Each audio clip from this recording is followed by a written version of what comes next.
প্রিয় দর্শক, মেহেরপুর প্রতিদিনের কৃষি বিষয়ক অনুষ্ঠানে আপনাদের সবাইকে স্বাগত জানাই। আমি ফরহাদ হোসেন। প্রিয় দর্শক, আজ আমি এসেছি চুয়াডাঙ্গা জেলার দর্শনাতে তরিকুল ভাইয়ের আঙুর ফলের বাগানে। তিনি আঙুর ফলের চাষ করেছেন। চলুন তিনি কতটুকু সফলতা অর্জন করলেন এবং চাষ পদ্ধতি আপনাদের সামনে তুলে ধরার চেষ্টা করুন। আসসালামু আলাইকুম ভাই। ওয়ালাইকুম আসসালাম ভাই।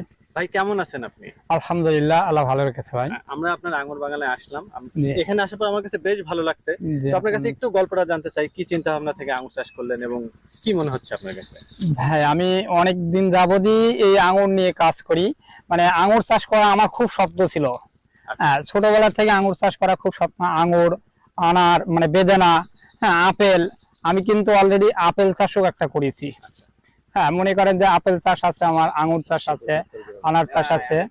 তা এখন মনে করেন যে সেই ক্ষেত্রে আমি এই আঙুর চাষের প্রতি 16 সাল থেকে কাজ করি। আপনারা হয়তো ইউটিউবে তো অনেক ইয়েরা জানে, পেপার পত্রিকাতেও আছে। আমি 16 সাল থেকে চাষ করার উদ্দেশ্য নিয়ে চাষ করতে করতে আজ অবধি পর্যন্তই এই পর্যন্ত এসে পৌঁছেছি। আচ্ছা, চারা সংগ্রহ করলেন কিভাবে এবং চারা রোপণ করলেন কিভাবে? এটি তো লাল জাতের। জি, এটা লাল জাতের। এই জাতের নাম নাম এটা হচ্ছে বাইকুনুর জাতের আঙুর। আচ্ছা, এটি সংগ্রহ করলেন কিভাবে সেই গল্পটি আমার দর্শকদের। এটা সংগ্রহ করেছিলাম যে এক সময় আমার এই সবুজ জাতের আঙুর আমি চাষ করতাম। তখন মনে করেন যে আমার এক ভাই আমার কাছ থেকে উনি এই জাতি মানে সবুজ জাতের আঙুর চাষ করতে উদ্যোক্তা হয় এবং সে চাষ করার ক্ষেত্রে তারপরে সে অনেকটাই মনে করেন সফলতা পায়। পাওয়ার পরে সে এই জাত কালেক্ট করতে থাকে। এক সময় খুলনার কোন এক ব্যক্তির কাছ থেকে সে এই জাতটা পাই। আচ্ছা। হ্যাঁ, এটা হচ্ছে রাশিয়ার ইউক্রেনের জাত, বাইকুনুর জাত। এই জাতটা মনে করেন ওনার কাছ থেকে পরবর্তীতে আমি নিই। নেওয়ার পরে এই যে গত 8 মাস আগে আমি চাষ করছিলাম। রোপণ করলেন কিভাবে সেই গল্পটি আমরা জানতে চাই, কারণ আমরা সোশ্যাল মিডিয়ায় এক একজনের কাছ থেকে এক এক রকম পরামর্শ পাই। জি জি জি বা এক একজন এক এক রোপণ করে। সেই বিষয়টি একটু জানান। আমি রোপণ করছিলাম একদম সাদা মাথা হিসাবে, কারণ যদি একটা ভালো বীজ হয়, ভালো ফসল হয়, সর্বোচ্চ শুধু বীজের মাধ্যমে যেটা আমি এই চারাটা মনে করেন ভালো চারা পেয়েছিলাম, যার কারণে এই দেখেন একদম সরল সোজাসুজি মাটিতে লাগিয়েছি। হ্যাঁ, সোজাসুজি মাটিতে রোপণ করে দিয়েছি। দিয়ে এতে মনে করেন নিয়মিত ভাবে আমি ছত্রাকনাশক, কীটনাশক, মাকড়নাশক, হ্যাঁ ভিটামিন, এই ধরনের ঔষধগুলো বা পাশাপাশি জৈব সার, রাসায়নিক সার এগুলো ব্যবহার করেছি। ব্যবহার করার পরে আলহামদুলিল্লাহ 8 মাসের মাথায় যে গাছে ফল এসছে এবং আজ এই পর্যন্তই। আচ্ছা, রোপণ করলেন, পরিচর্যার বিষয়ে একটু জানান। পরিচর্যা মনে করেন যে এই যে অনেক সময় ধরেন এই যে ফলগুলো, এই যে ছোট ছোট পাতাগুলো ভেঙে ফেলে দেওয়া লাগে, অথবা এই যে আঙুর এখান থেকে মনে করেন যে এর মাথা কেটে দেওয়া লেগেছে। হ্যাঁ, কিছু হয়তো আমার এড়িয়ে গিয়েছে, সেটা কেটে দিলে তাহলে পরিপূর্ণটা শক্তিটাই গাছে পাই। হ্যাঁ, সেইটা একটা করা লাগে। তারপরে আপনি মনে করেন যে যদি গাছের ঠিক মতো পরিচর্যা না করেন, এই দেখেন এক ধরনের থ্রিপস পোকা লাগে বা মাকড় লেগে একসময় গাছই কিন্তু মারা যায়। হ্যাঁ, কিন্তু সবাই অনেকে পরিচর্যার বিষয়টা কিন্তু সঠিকভাবে কেউ বলতে চায় না। কিন্তু আমি বলতে চাচ্ছি যে সঠিকভাবে আপনি আগে গাছ পরিচর্যা করবেন, তারপরে মনে করেন যে ফলের আশা পাবেন। আমরাও জানি যে যত্ন নিলে রত্ন মিলে। হ্যাঁ, দেখেন আমরা একটু বাগান ঘুরি। হ্যাঁ হ্যাঁ গল্প করি। হ্যাঁ, সেটাই।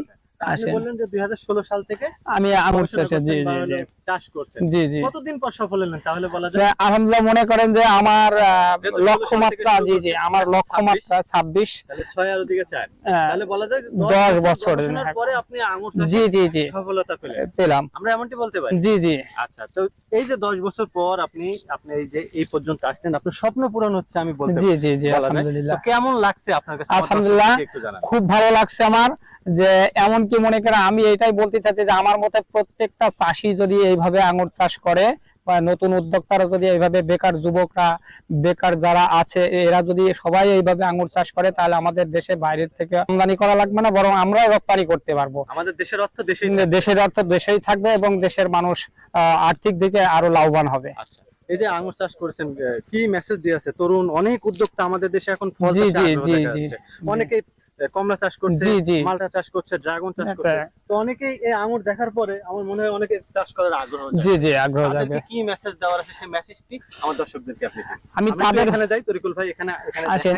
আমি তাদের উদ্দেশ্যে বলবো যে আপনারা যারা নতুন উদ্যোক্তা আছেন বা উদ্যোক্তা হয়েছেন, তারা অবশ্যই অন্তত আমার এই ভিডিওটা দেখবেন এবং আমার সাথে যোগাযোগ করবেন। আমি তাদেরকে সবভাবে বলে দিতে পারবো। আরো কিছু বলছি যে মনে করেন যে আপনি সর্বপ্রথম একটা জাত কালেক্ট করবেন। হয়তোবা আমাদের দেশে এখন অনেকেই চারা বেচার নেশাই কিন্তু সবকিছু করে, কিন্তু আমি চারা বেচায় বিশ্বাস তো না। তো মনে করেন যে আমি আগে ফল পাওয়ার বিশ্বাস। তো সেই ক্ষেত্রে আপনি খেয়াল করবেন যে ভালো জাতের চারাটা, তারপরে আপনি সেই পরিচর্যা সম্পর্কে খেয়াল রাখবেন যে পরিচর্যা কিভাবে করতে হবে। সেই পরিচর্যার বিষয়ে আমি বলি যে একটা সুস্থ সবল গাছ লাগাবেন, লাগানোর পরে তার সব সময়ের জন্য নিয়মিত পরিচর্যা, সেচ দেবেন। ঘাস আগাছা হলে আগাছা নাশক পরিষ্কার করবেন, আগাছা পরিষ্কার করবেন। তারপরে ছত্রাক লাগলে ছত্রাকনাশক ঔষধ দিবেন, মাকড় লাগলে মাকড় নাশক ঔষধ দিবেন। তারপর একটা বানের ব্যবস্থা করবেন। আমরা একটু ভাই আমরা একটু ঘুরি, যেহেতু বান দিয়েছেন জি জি জি, এতে সুবিধা হচ্ছে। জি, আর নেট দেওয়ার কারণে, নেট দেওয়ার কারণে এই যে পাখি, মনে করেন যে এতে পাখিতে খুব সমস্যা করে, যে কোনো পাকা ফল পেলেই তো পাখি খুব ইয়ে লাগে। বাগানটি ঘুরতে ঘুরতে আমার জি, কাছে জি। বেশ ভালো লাগছে যে কোন জি, পাশে জি। যাবো, এই পাশে যাবো, এই পাশে হ্যাঁ, যাবো, এইদিকে যেদিকে যাচ্ছি আমি আঙুর জি, ফল জি, দেখতে পাচ্ছি। এই যে। যেদিকে যাচ্ছে। দর্শক, আমি আপনাদেরকে একটু দেখাই, এই কারণে আপনাদেরকে বাগানটি একটু ঘুরে দেখাচ্ছি। আমার কাছে বেশ ভালো লাগছে, আপনাদের কাছে কেমন লাগছে অবশ্যই কমেন্টে জানাবেন। এই যে তরিকুল ভাই, এখানে মাশাআল্লাহ জি, আমাদের দেশে এখন চাষ হচ্ছে, আবহাওয়ার সাথে কেমন হচ্ছে এটি? আলহামদুলিল্লাহ। আবহাওয়ার সাথে যাত্রা খুবই, দেখেন এক একটা থোকা মনে করেন যে 700-800 গ্রাম করে, দেখেন আমি এই একটু সমস্ত। মাপি। জি, এক বিঘা ধরে হয়তো মনে করেন যে, জি জি এই যে জি দর্শক, আমি জি, এখানে জি। একটু দেখা, একটু জুম করে হয়তো দেখা জি। যাবে। এই যে, তো মোটামুটি সব মিলে ভালো কেমন মনে হচ্ছে আপনার? আলহামদুলিল্লাহ, খুব ভালো লাগছে। আচ্ছা, দীর্ঘ 10 বছর পর আপনি জি। সফলতা পেলেন, পেলাম। আপনি ভবিষ্যতে আরো এগিয়ে যাবেন, আমরা আমি এমনটি জি, প্রত্যাশা জি, করছি। এবং আমাদের দেশ খাদ্য উৎপাদনের পাশাপাশি ফল ফল উৎপাদনে উৎপাদনে এগিয়ে যাবে, এগিয়ে যাবে ইনশাআল্লাহ। আঙুর ফলেও আমরা সেটি এগিয়ে যাবে। আমরা আশা করছি। প্রিয় দর্শক, উদ্যোক্তা তরিকুল ইসলামের সফলতার গল্প আপনারা দেখলেন। তিনি দীর্ঘ 10 বছর গবেষণা করার পরে বা চাষ করার পরে তিনি আজ এ পর্যন্ত এসেছেন এবং তার যে স্বপ্ন তিনি সেটি পূরণ করতে পেরেছেন, এটি তার প্রমাণ বলা যায়। আপনারা বাগানটি, পুরো বাগানটি আমি আপনাদেরকে দেখানোর চেষ্টা করেছি, হেঁটে হেঁটে সাথে কথা বলেছি। তো তিনি ভবিষ্যতে আরো এগিয়ে যাবে, আমরা এমনটি প্রত্যাশা জানিয়ে আজ বিদায় নেব। দেখা হবে মেহেরপুর প্রতিদিনের আগামী পর্বে।